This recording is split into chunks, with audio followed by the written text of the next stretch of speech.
नमस्कार, स्वागत है साहित्यिक झरोका चैनल पर। हम कर रहे हैं राम वृक्ष बेनीपुरी द्वारा संपादित विद्यापति की पदावली में संकलित विरह खंड। इसके पदों की हम व्याख्या देख रहे हैं। ये मैथिल कोकिल जो विद्यापति है, उन्होंने राधा और कृष्ण की विरह वेदना का वर्णन किया है। जिस पद की आज हम व्याख्या करेंगे उसमें विरहिणी राधा अपनी सखी के सामने कृष्ण के आने की जो अवधि या समय है वो भी बीत गया है और कृष्ण अभी तक लौट कर नहीं आए हैं। इस ऐसे अवसर पर जब वियोग से विरह से वो व्याकुल है तो अपनी मनोदशा का चित्रण कर रही हैं। तो आइए पद की व्याख्या देखते हैं। राधा कहती है, सखी हे कतहु न देखी मधाई। अपनी सखी को संबोधित कर रही है कि हे सखी, कतहु न देखी, किसको? माधव को, कृष्ण को, कि मुझे कहीं भी नहीं दिखाई दिए हैं। कौन? कृष्ण। कांप शरीर थिर नहीं मानस, कि मेरा शरीर कांप रहा है कृष्ण के न आने से या कुछ अनिष्ट की आशंका से। अनिष्ट यानी कुछ बुरा ना हो गया हो, क्योंकि कृष्ण ने मुझे वचन दिया था कि वो लौट कर आएंगे, लेकिन वो नहीं आए। ऐसे में कुछ बुरा होने की आशंका में मेरा शरीर कांप रहा है। स्थिर नहीं है मन, और मेरा मन भी स्थिर नहीं हो रहा है, यानी मेरे मन में भी स्थिरता नहीं आ रही है, मेरा मन व्याकुल हो रहा है। अवधि नियर भेल आई। अवधि यानी समय, नियर यानी समीप, आ गया है, कि उनके आने का जो समय है वो भी समीप आ गया है, वो अवधि भी समीप आ गई है, लेकिन अभी तक मेरे प्रिय के वापिस आने का कोई संदेश नहीं आया है। माधव मास तिथि भव माघव। माधव कौन सा है? बैसाख का महीना। बैसाख का जो महीना है उसको क्या है? माधव माह। और तिथि, तिथि यानी तारीख, जो देसी हिसाब से हमारे हिंदू कैलेंडर के हिसाब से तिथि है वो कौन सी है? माघव यानी एकादशी। और एकादशी की तिथि को उन्होंने आकर कहा था, लेकिन आने के लिए कहा था, लेकिन वो लौट कर नहीं आए। अवधि कई कईये पिया गेल। और वो यहाँ पर क्या कहते हैं कि फिर भी अवधि यानी समय पर कहने के बाद भी वो समय पर नहीं आए। पिया यानी प्रियतम, भूल गए हैं, कहने के बाद भी वो अवधि पर, समय पर वापिस नहीं आए। कुछ जुग शंभु परसी कर बोललहीं, ते प्रतीति मोहि भेला। प्रतीति का मतलब विश्वास करना। मोहि मुझे हो गया, मुझे भरोसा हो गया। क्यों हो गया? क्योंकि उन्होंने मेरे कुछ को स्पर्श करके उसे शंभु यानी शिवलिंग मानकर मुझसे विश्वास दिलाया था, या इस तरह से उन्होंने प्रतिज्ञा करी थी कि वो लौटकर वापस आएंगे। इसीलिए मुझे उन पर भरोसा हो गया था कि वो लौटकर वापस आएंगे, परंतु ऐसा हुआ नहीं।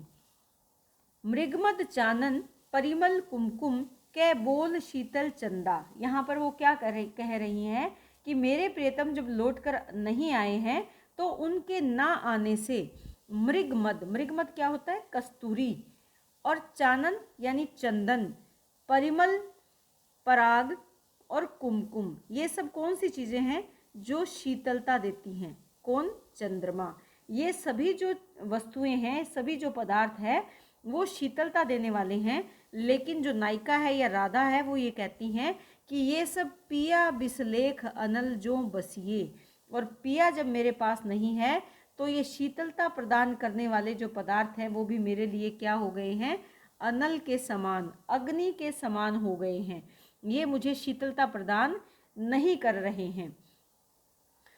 विपत्ति चिन्ह भल मंदा, भई विद्यापति सुनवर जोबती। तो यहाँ पर क्या कहते हैं? विपत्ति चिन्ह है। तो यहाँ वो बताना चाहती है कि मुझे क्या अनुभव हो रहा है प्रियतम के ना आने पर। ये चिन्ह प्रदर्शित होते हैं कि विपत्ति यानी बुरे समय में, बुरे समय के कौन से चिन्ह हैं? कि भली चीज़ें भी बुरी बन जाती है, मंदी प्रतीत होती है, बुरी बन जाती है। यहाँ पर भली चीज़ें क्या है? कस्तूरी है, चंदन है, परिमल है जो सुगंधित पराग होता है, कुमकुम और चंद्रमा। ये सभी अच्छी वस्तुएं हैं, अच्छे पदार्थ हैं, शीतलता देने वाले हैं। लेकिन आज मेरे जीवन में विपत्ति का समय है, इसी का ये चिन्ह है कि ये सब अच्छी वस्तुएं मुझे अग्नि के समान जला रही हैं, मुझे शीतलता नहीं दे रही हैं। लेकिन विद्यापति क्या कहते हैं? भनई यानी कहना। कौन कह रहे हैं? विद्यापति। सुन वर जोबती कि हे चतुर स्त्री सुनो। सुंदर वर जोबती से तात्पर्य क्या है? सुंदर स्त्री या चतुर स्त्री तुम सुनो। चित जनु झंखै आजे पिए बिसलेख कलेश मेटायत बालम बिलसी समाजे। हे सुंदर युवती मेरी बात सुनो, आज अपने मन में दुखी मत हो। चित यानी हृदय में, जनु जनु यानी जैसे, झंखे से तात्पर्य क्या है? दुखी। कि आज तुम जिस प्रकार दुखी हो उतना तुम अपने मन में दुख का अनुभव मत करो। पिए बिसलेख कलेश मेटायत, तुम्हारे जो प्रियतम है वो वापस भी आएंगे, तुम्हारा कलेश भी मिटाएंगे, तुम्हारे जीवन में जो दुख है, विरह है, उसको भी मिटाएंगे। बालम बिलसी समाजे, जो बालम है या जो तुम्हारे प्रियतम है वो तुम्हें भूल नहीं गए हैं, बल्कि वो आएंगे और तुम्हारे समस्त जो विरह है उसका नाश वो करेंगे। विलसी का मतलब विलास करना। विश्लेख कलेश यानी वियोग का जो दुख है, विश्लेख कलेश यानी समाप्त करेंगे किसको? वियोग के दुख को। मिटायत मिटाएंगे। और विलसी क्या? विलास करेंगे तुम्हारे साथ। कौन? तुम्हारे बालम। ऐसा समय भी आएगा जब तुम्हारे समस्त कष्ट जो हैं वो नष्ट हो जाएंगे या तुम्हारे प्रियतम उन कष्टों को दूर कर देंगे। और ये जो प्रियतम है वो कौन है? श्री कृष्ण है। जो वियोग से व्याकुल स्त्री है वो नायिका कौन है? राधा है। अब अगर इस पद में विशेष की बात करें तो यहाँ पर नायिका की विरह दशा का भावपूर्ण चित्रण किया गया है। संपूर्ण पद में श्रृंगार रस की योजना है। श्रृंगार कौन सा है? वियोग श्रृंगार का सुंदर चित्रण हुआ है। यहाँ पर जो शब्द प्रयोग किया गया है माघव माघव, तो यहाँ पर कौन सा अलंकार है? यमक अलंकार की सुंदर छटा देखी जा सकती है। इसके साथ साथ अगर देखें रूपक अलंकार कुछ जग शंभु, यहाँ कौन सा अलंकार है? रूपक अलंकार है। इसके साथ अगर ध्यान दे तो चंद्रमा की बात कर रही हैं, शीतल चंदा के बोल शीतल चंदा, यहाँ कौन सा अलंकार है? वक्रोक्ति अलंकार बन रहा है। वक्रोक्ति, वक्र उक्ति यानी वक्र की उक्ति की गई है। ये सब जो चीज़ें हैं ये उनको शीतलता प्रदान नहीं कर रही, यहाँ उस पर कटाक्ष कर रही हैं, ये सब मुझे पीड़ा दे रही हैं। पति विदेश गया है, अतः नायिका कौन सी है?